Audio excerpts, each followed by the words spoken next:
कोकण रेल्वेचे शिल्पकार मधु दंडवते यांचं नाव आज सावंतवाडी रेल्वे स्टेशनला देण्यात आलेलं आहे।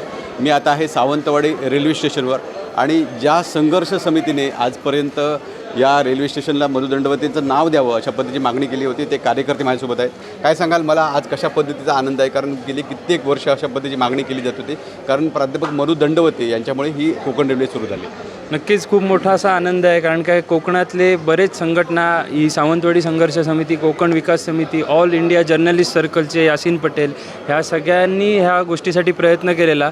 आपल्या कोकणाकडे हक्काचं टर्मिनस नव्हतं आणि आज कोकण रेल्वेला टर्मिनसही मिळालं आणि महाराष्ट्र सरकारने आदरणीय दंडवते साहेबांचं नाव देऊन ह्याला गौरवित पण केलं आहे। माझ्या मते ज्यांनी कोकण रेल्वे सुरू केली, कोकण रेल्वेच्या शिल्पकारांना ह्यासारखी सुंदर अशी आदरांजली नसावी।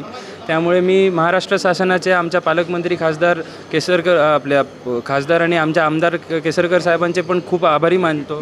तुम्ही काय सांगाल, कशा पद्धतीने आज आनंद व्यक्त केला जातोय? कारण खूप वर्षाची ही मागणी होती। खरंच आनंद आहे। उशिरा काय होईना लोकभावनेला सरकारने प्राधान्य दिलं। लोकभावना म्हणजे आम्ही इथे 1000 ते 1500 लोकांच्या, म्हणजे वेंगुर्ला सावंतवाडीचे सरपंचांसह एक आंदोलन केलं होतं, नामकरण आणि रेल्वेचे प्रश्न।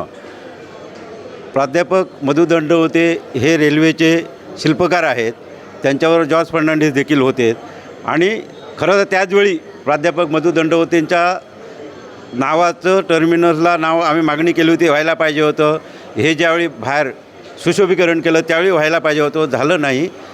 मुळातच दंडवते साहेबांच्या नावाला उशिरा का होईना दिलेलं प्राधान्य, त्याच्यात आनंद आहे। नक्कीच आपण बघताय या ठिकाणी जर बघितलं तर कोकण रेल्वेचे शिल्पकार प्राध्यापक मधु दंडवते यांचं हे तैलचित्र लावण्यात आलेलं होतं, मात्र आज खऱ्या अर्थाने त्यांचं तैलचित्र झालं आहे, त्याला या रेल्वे स्टेशनला नाव देण्यात आलं आहे। त्यामुळे इथे सावंतवाडीमध्ये आनंदोत्सव साजरा केला जातो आहे। विकास गावकर, TV9 मराठी, सिंधुदुर्ग, सावंतवाडी।